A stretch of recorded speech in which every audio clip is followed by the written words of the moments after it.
Tudo bem, pessoal? Então, nesse vídeo nós vamos ver sobre o algoritmo de Euclides. Como eu disse num vídeo anterior, muitas das questões às vezes elas ficam barradas na escrita, no simbolismo, na expressão sintática, né?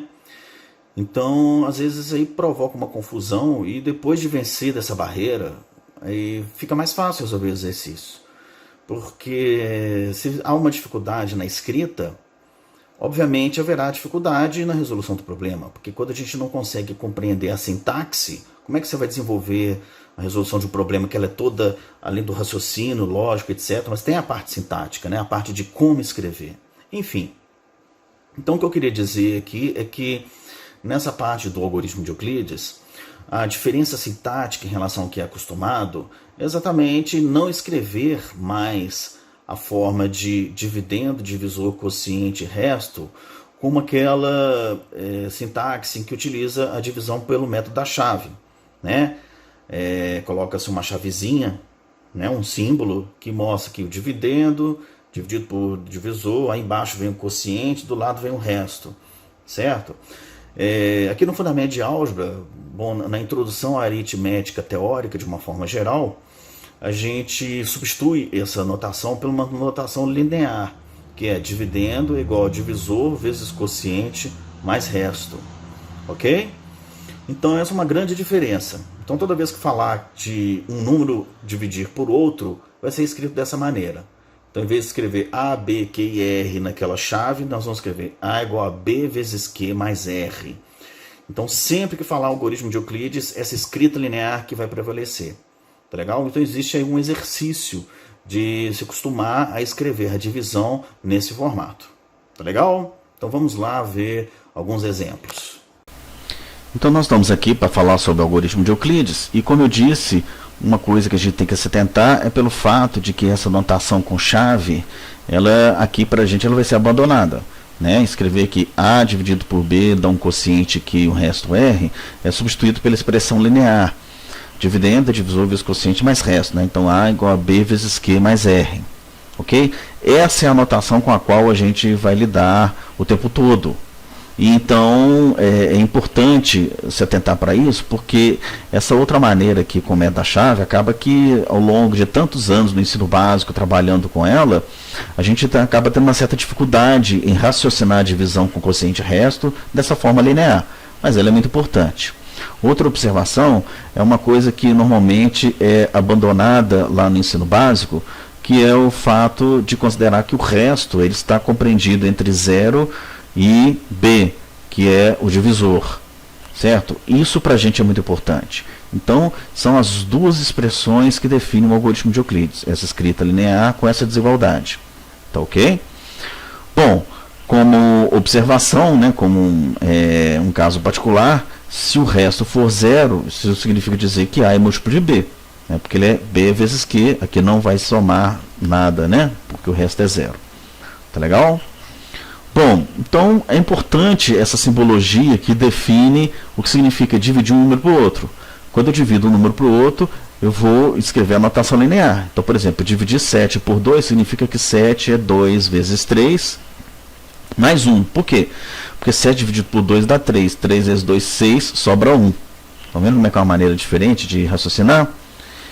18 dividido por 4, quando eu vou dividir um pelo outro, eu vou escrever 18 é 4 vezes 4 mais 2. Por quê? 18 dividido por 4 dá 4, 4 vezes 4 é 16, resto 2. Então essa é a maneira correta da gente escrever. Tá?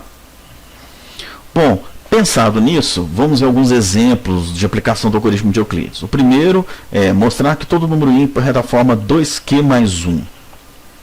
Isso já diz, dividir por 2, tive um quociente e um resto. Tá? Bom, por que todo número ímpar é da forma 2q mais 1? Se o número for par, se o número for ímpar, obviamente ele não é par e, portanto, ele não é múltiplo de 2. Porque a definição de um número par é aquele que é múltiplo de 2. Então, esse número não é múltiplo de 2. Significa que quando eu divido ele por 2, eu tenho um quociente e um resto. Certo? O resto, aí vem aquela desigualdade que eu falei para vocês que é importante. Ele é maior ou igual a 0 e é menor que 2. certo? O resto ele é sempre menor que o divisor. Bom, então eu quero saber qual é o número que é maior ou igual a 0 e é menor que 2. Sem esquecer de que 0 ele não é. Por que ele não é 0? Ele não é 0 porque o número não é par. Só quando o número é par que o resto é 0. Então o R é diferente de 0. Bom, então não tem jeito. Um número que é menor que 0, perdão, é maior que 0 e menor que 2 só pode ser o 1. Então aqui no lugar do R vai entrar 1. E portanto o número fica da forma 2Q mais 1. Provamos que o número ímpar é dessa forma aí. Ok? Agora vamos ver outra coisa. Um número par não pode ser da forma 4Q mais 1 e nem 4Q mais 3. Novamente, pensando que essas escritas, elas mostram que eu estou dividindo por 4, considerando o quociente, e o número que vem somado aqui é um resto. Quando a gente pensa dessa forma, as coisas ficam muito mais tranquilas, certo? Ou seja, a forma 4Q mais R é a sintaxe de dividir por 4, considerar o quociente Q e o resto R. Então, isso aqui está pedindo para a gente estudar o exercício observando a divisão por 4. Acaba que é a dica que ele dá para a gente. Tá? Bom, quando a gente divide por 4, as possibilidades de resto são 0, 1, 2 ou 3. Não é isso mesmo? Pensando naquela desigualdade, na divisão por 4, o resto é maior ou igual a 0 e é menor que 4, ou seja, vai até o 3. Ok? Bom, então vamos pensar na sequência de números. 4Q mais R, em que o R sucessivamente assume esses valores aqui. Vai ficar, quando o R é 0 dá isso, R1, 2 e 3. Dessa sequência de 4 números, são todas as formas de números que obtemos quando dividimos por 4. Ou o número fica dessa forma, ou dessa, ou dessa, ou dessa. Ok? Isso por quê? Porque os restos possíveis só são esses 4. Então, só vão ser essas 4 maneiras de escrever um número quando ele é dividido por 4. Bom, desses aqui, a gente sabe que 4Q é um número par, porque se é múltiplo de 4, ele é múltiplo de 2. E esses aqui também, porque esse é um par e esse é um par, a soma de 2 pares é um par. A gente sabe que na sequência de números inteiros, os pares e ímpares se alternam. Esse é par, ímpar, ou seja, 4Q mais 1 e 4Q mais 3 são ímpares. Se eles são ímpares, eles não podem ser pares. Então, eu estou provando que o número par não pode ser da forma 4Q mais 1, nem 4Q mais 3. Ok? Bom, agora vamos a um exercício mais complicado, que ele é praticamente igual ao que está na lista para vocês. Existe um número inteiro entre A e A mais 1? A gente sabe que os inteiros são 1, 2, 3, 4, 5.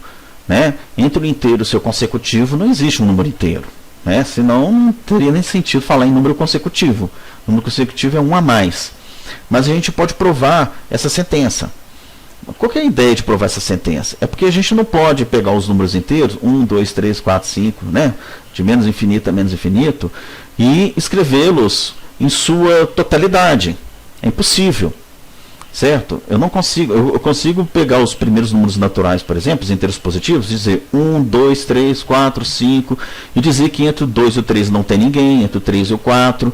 Certo? Mas como é que eu uso esse tipo de argumento, esse tipo de raciocínio para a totalidade dos números inteiros? Eu não consigo pegar 1 por 1 e ficar mostrando ali no dedo que, olha, o 2 bilhões e o 2 bilhões e 1, não tem ninguém entre eles. 2 bilhões e 1 e 2 bilhões e 2.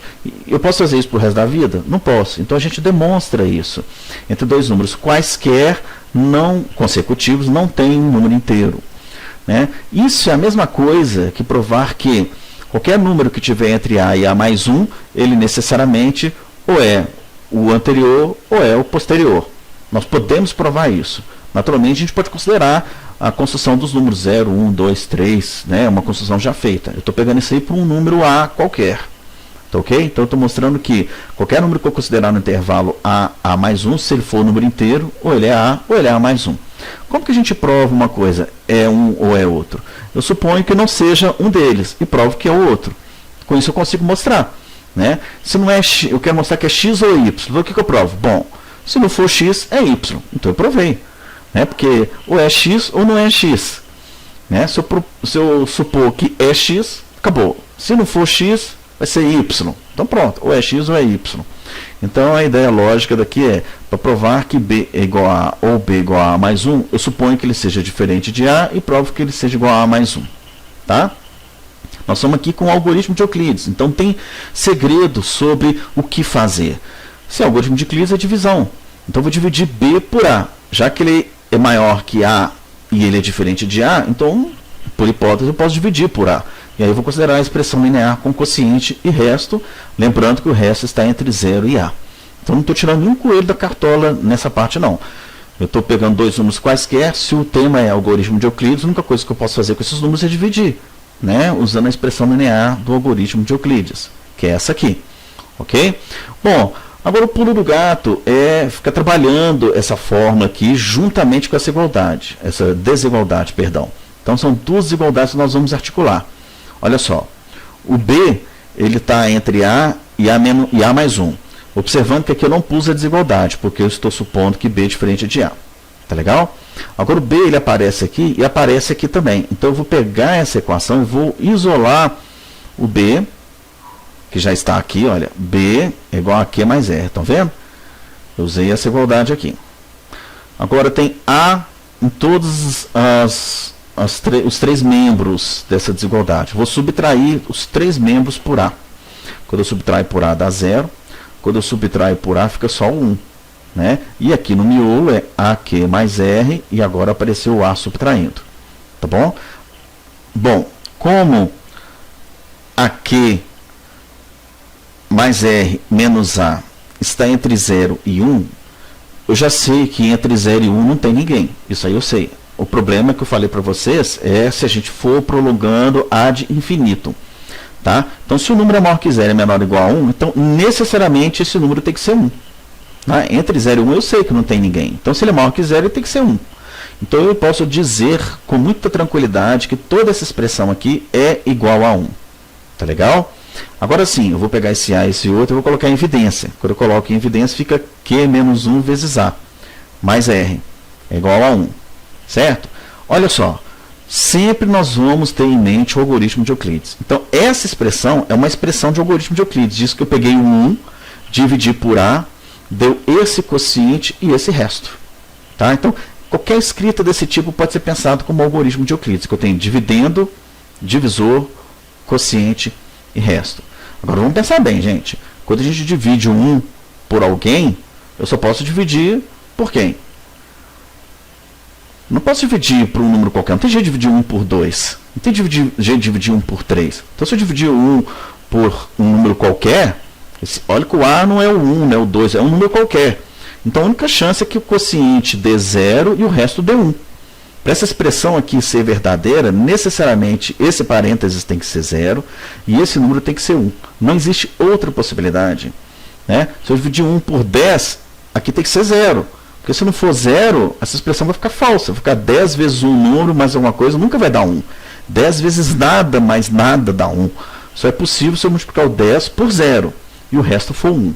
E essa expressão fica verdadeira dessa forma. Eu posso trabalhar sempre com esse raciocínio pensando que estão sendo envolvidos aqui números inteiros. Tá legal? Então eu estou dizendo que o parênteses é igual a 0 e o R é 1. Q menos 1 é 0 e o R é 1. Ou seja, o Q é igual a 1. Agora, o que eu vou fazer? Eu vou pegar esses dois resultados e vou voltar aqui na expressão do B. Aqui eu estou dizendo que o Q é igual a 1. Então, eu vou substituir aqui por 1 e o R também é igual a 1. Quando eu fizer essas duas substituições, o B fica igual a mais 1. Ou seja, eu provei aquilo que eu queria. Né? Eu disse que se o B for diferente de A, eu estou concluindo que o B tem que ser A mais 1. Então, qualquer número que eu considerar entre aqui, se ele não for esse, ele é o outro. Então, eu estou provando que entre dois inteiros quaisquer não existe um terceiro. Tá legal, pessoal?